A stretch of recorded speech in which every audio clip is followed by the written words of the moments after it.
بسم اللہ الرحمن الرحیم۔ ساتویں آسمان کا فرشتہ مدد کے لیے اتر آیا۔ حضرت زید بن حارثہ رضی اللہ تعالی عنہ آپ حضور اقدس صلی اللہ علیہ وسلم کے غلام تھے، لیکن آپ صلی اللہ علیہ وسلم نے آزاد فرما کر اپنے متنبع بنا لیا تھا اور اپنی باندی حضرت ام ایمن سے نکاح کر دیا، جن کے بطن سے ان کے صاحبزادے حضرت اسامہ بن زیاد رضی اللہ تعالی عنہ پیدا ہوئے۔ ان کی ایک بڑی خاص خصوصیت یہ ہے کہ ان کے سوا قرآن مجید میں کسی دوسرے صحابی کا نام مذکور نہیں۔ یہ بہت ہی بہادر مجاہد تھے۔ غلاموں میں سب سے پہلے انہوں نے ہی اسلام قبول کیا تھا۔ جنگ موتا کی مشہور لڑائی میں جب آپ تمام مسلمان افواج کے سپہ سالار تھے، 8 ہجری میں کفار سے لڑتے ہوئے جام شہادت نوش فرمائی۔ ساتویں آسمان کا فرشتہ زمین پر آپ کی ایک کرامت بہت زیادہ مشہور اور مستند ہے کہ ایک مرتبہ آپ رضی اللہ تعالیٰ عنہ سفر کے لیے طائف میں ایک خچر کرائے پر لیا۔ خچر والا ڈاکو تھا اور آپ رضی اللہ کو سوار کر کے لے چلا اور ایک ویران اور سنسان جگہ پر لے جا کر آپ کو خچر سے اتار دیا اور ایک خنجر لے کر آپ کی طرف حملے کے لیے بڑھا۔ آپ نے یہ دیکھا وہاں پر ہر طرف لاشوں کے ڈانچے پڑے ہوئے ہیں۔ آپ نے اس سے فرمایا، اے شخص، تو مجھے قتل کرنا چاہتا ہے تو ٹھہر جا، مجھے اتنی مہلت دے، میں 2 رکعت نماز پڑھ لوں۔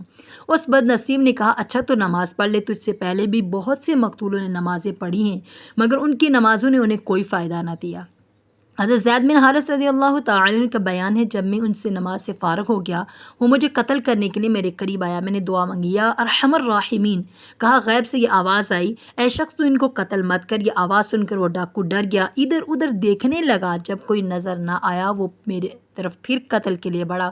میں نے پھر بلند آواز سے کہا، یا ارحم الراحمین، اور غیبی آواز آئی پھر تیسری مرتبہ جب میں نے کہا، یا ارحم الراحمین، کہا تو نے میں نے دیکھا کہ ایک شخص گھوڑے پر سوار ہے، اس کے ہاتھ میں نیزہ ہے اور نیزے کی نوک پر آگ کا ایک شعلہ ہے۔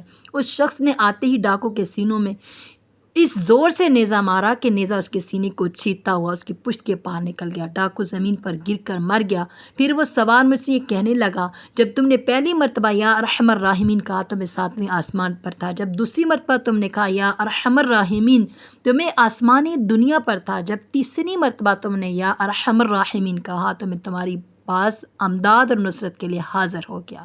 تو اس سے سبق ملتا ہے کہ اسماء الحسنہ اور مومنین کی دعاؤں سے بڑی بڑی بلائیں ٹل جاتی ہیں اور ایسی ایسی امداد اور آسمانی نصرتوں کا ظہور ہوا کرتا ہے جن کو خداوند کریم کے فضل کے سوا کچھ بھی نہیں کہا جا سکتا۔ مگر افسوس کہ آج کل کے مسلمان مصائب کے ہجوم میں بھی مادی وسائل کی تلاش میں بھاگے بھاگے پھرتے ہیں، مگر ارحم الراحمین اور احکم الحاکمین کے دربار عظمت میں گڑ گڑا کر اپنی دعاؤں کی عارضی نہیں پیش کرتے اور اخلاق عالم جل جلالہ سے امداد اور نصرت کی بھیک نہیں مانگتے۔ حالانکہ ایمان یہ ہے کہ بغیر فضل ربانی کی کوئی انسانی طاقت کسی